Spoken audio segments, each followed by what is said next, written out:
आप सभी को मेरा नमस्कार। मैं doctor Naresh Singh, assistant professor इतिहास विभाग, आज मेरा पीजी कॉलेज में कार्यरत हूँ। आज एक हम ऐसे विषय पर चर्चा करने जा रहे हैं जो विषय वर्तमान दृष्टिकोण में बहुत ही महत्वपूर्ण और प्रासंगिक है। उस विषय का नाम है स्वतंत्र भारत की विदेश नीति। और इस विदेश नीति की जब चर्चा करते हैं तो यहाँ पर नेहरू युग की चर्चा करना आवश्यक हो जाता है। जब स्वतंत्र भारत की प्रथम विदेश नीति प्रथम चरण की चर्चा करेंगे तो वहां पर भारत के प्रधानमंत्री पंडित जवाहरलाल नेहरू ही थे, तो इसे हम नेहरू युग की ही संज्ञा देते हैं, जो कि 1947 से 1964 ईस्वी तक मानी जाती है, उनका जो प्रथम चरण। तो इसको हम प्रथम चरण के रूप में इंडिकेट करते हैं। तो नेहरू युग का प्रथम चरण, जब हम भारत के प्रथम प्रधानमंत्री पंडित जवाहरलाल नेहरू की चर्चा करते हैं तो यहाँ पर कुछ बातों पर ध्यान देना आवश्यक हो जाता है। वो बातें हैं जैसे कि हमारा देश या हमें जिस दिन आजादी प्राप्त हुई वह 14 अगस्त और 15 अगस्त की मध्य रात्रि थी। तो इस मध्य रात्रि पर पंडित जवाहरलाल नेहरू जी ने एक संसद का प्रथम अधिवेशन या प्रथम सत्र कह सकते हैं, मध्य रात्रि को एक मंत्रिमंडल का सत्र बुलाया और इस सत्र में एक चर्चा की और एक देश के नाम संदेश दिया। उन्होंने कहा कि अब हम एक ऐसे युग में प्रवेश कर रहे हैं जो युग में आजादी, स्वतंत्रता और खुद का युग होगा। इसमें हम स्वतंत्र होंगे और हमें आजादी प्राप्त होगी। एक प्रकार से कह सकते हैं अंग्रेजों की जो दास्ता थी उससे हमें अब मुक्ति प्राप्त हो गई है, साम्राज्यवादी नीति से हम मुक्त हो चुके हैं। तो इस नीति का पालन करते हुए उन्होंने भारत में अगर देखा जाए भारत के संविधान में तो समाजवाद, लोकतांत्रिक और समानता के साथ इस व्यवहार को लागू किया, जो आज भी हमारे संवैधानिक दृष्टिकोण और सभी अधिकारों में दिखाई देता है। अब यहाँ पर भारत की प्रथम विदेश नीति की जब चर्चा कर रहे हैं तो नेहरू युग की चर्चा हो रही है, तो हम इसमें नेहरू जी के बारे में, उनके योगदान के बारे में या भारत देश के जो प्रमुख स्वतंत्रता सेनानी थे उनके योगदान के बारे में बताना अति आवश्यक हो जाता है कि उनका वैचारिक दृष्टिकोण उस विदेश नीति में कहां तक प्रभावी था।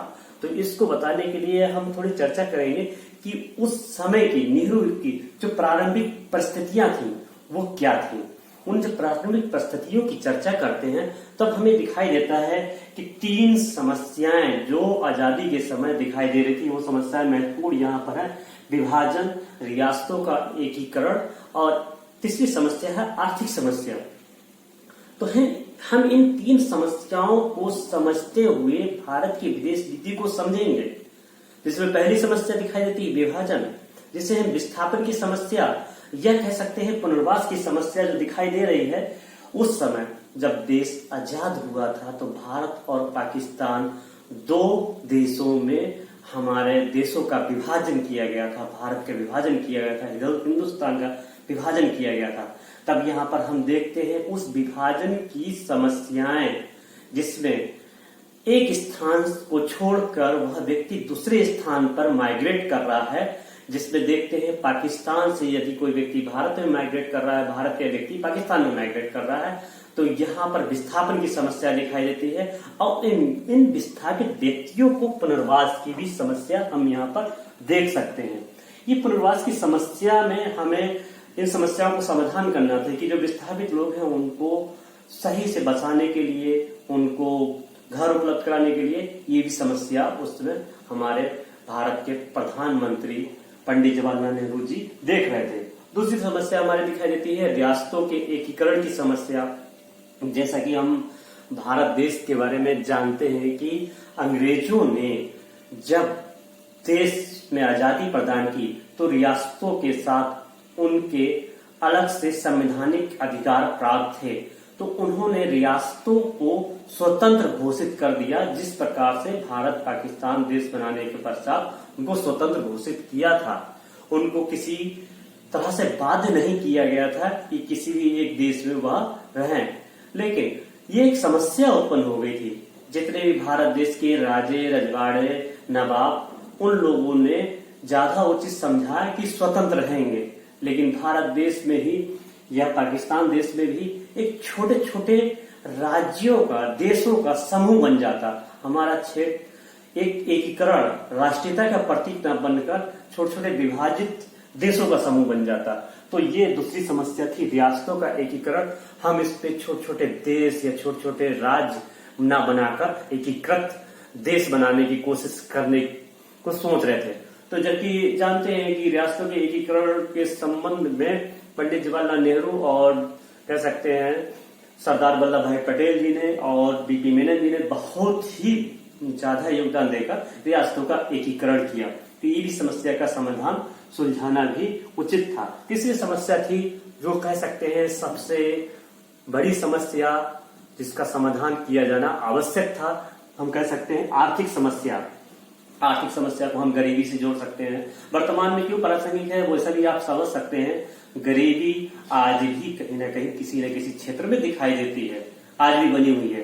तो ये समस्या कह सकते हैं उस समय के देखते हुए आज भी दिखाई देती है। तो यहाँ पर देखते हैं गरीबी, आर्थिक समस्या। आर्थिक समस्या में भारतीय अर्थव्यवस्था और बंटवारे की समस्या दिखाई देती है, जो उस समय की समसामयिक समस्या थी आजादी के समय की, स्वतंत्रता के पश्चात।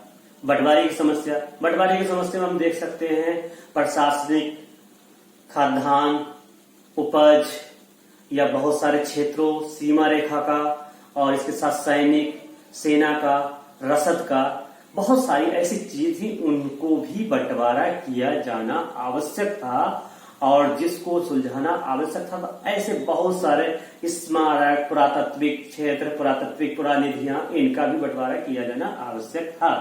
तो इस समस्याओं को, तीनों समस्याओं को हम देख सकते हैं पंडित जवाहरलाल नेहरू के कार्यकाल में जो मुख्य रूप से थी और उनको देखना आवश्यक भी था।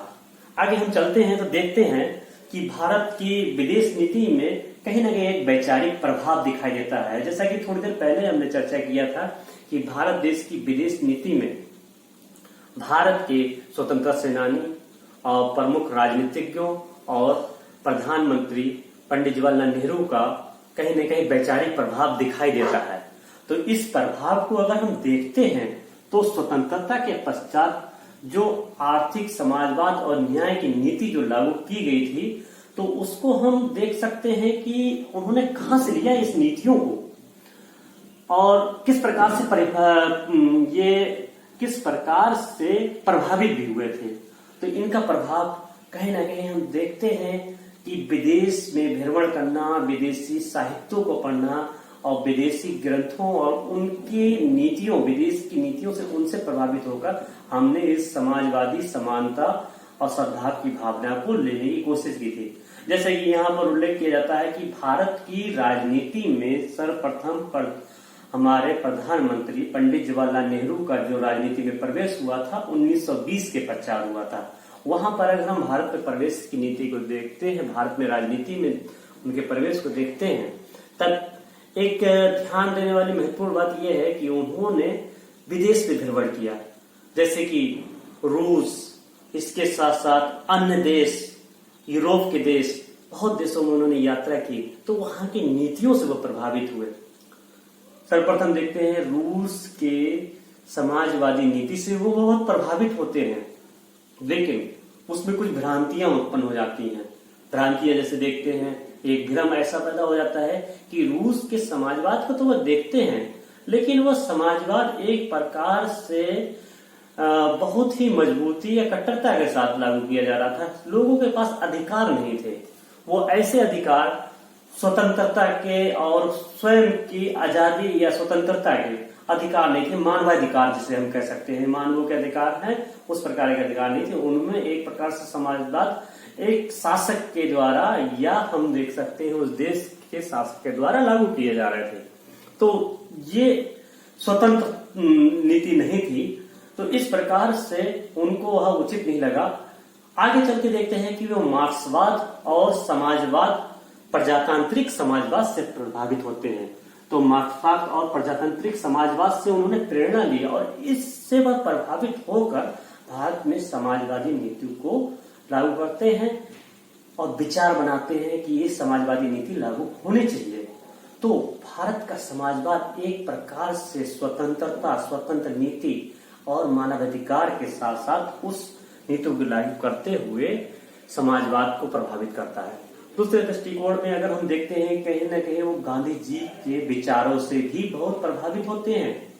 गांधी जी के वैचारिक दृष्टिकोण भारत के कांग्रेस के अन्य सदस्यों, स्वतंत्रता सेनानियों के वैचारिक दृष्टिकोण से वह प्रभावित होते हैं, जिसपे समाजवाद बहुत ही प्रभावी दृष्टिकोण में दिखाई देता है। यह कह सकते हैं कि आजादी के समय समाजवाद का बहुत ही बोलबाला था, तो उस दृष्टिकोण में उन्होंने भारत के संविधान में और समानता के अधिकार में समाजवाद का सबसे बढ़ चढ़कर प्रभाव दिखाई देता है, जो कि आर्थिक समानता के दृष्टिकोण में भी आप सब लोग देख सकते हैं। मिश्रित अर्थव्यवस्था, आर्थिक नियोजन, इस प्रकार की नीतियों में देख सकते हैं।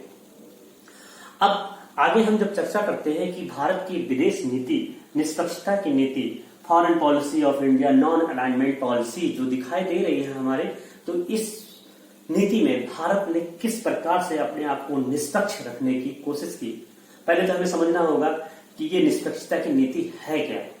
अब निष्पक्षता की नीति जब दिखाई देती है कि भारत की निष्पक्षता की नीति, तो भारत ने अपने आप को स्वतंत्र और निष्पक्ष रखने की कोशिश की और उन्होंने कहा कि हम नॉन अलाइनमेंट पॉलिसी अपनाएंगे, निष्पक्ष रहते हुए कार्य करेंगे। अब इसके पीछे हम कुछ घटनाओं को देखने की कोशिश करते हैं। वो घटनाएं होती हैं हुआ था। इस दो धुरी की चर्चा करते हैं तो एक गुट जो कहा जाता है मित्र शक्तियां, एलाइड पावर, जिसपे इंग्लैंड, अमेरिका तथा रूस, धुरी शक्तियां एक्सिस पावर, जर्मनी, इटली तथा जापान एक दूसरे के विरुद्ध चल रही थी। हम कह सकते हैं देश में दो गुट बने हुए थे, जैसे कि यहाँ पर देख सकते हैं, वर्ल्ड मैप में देख सकते हैं।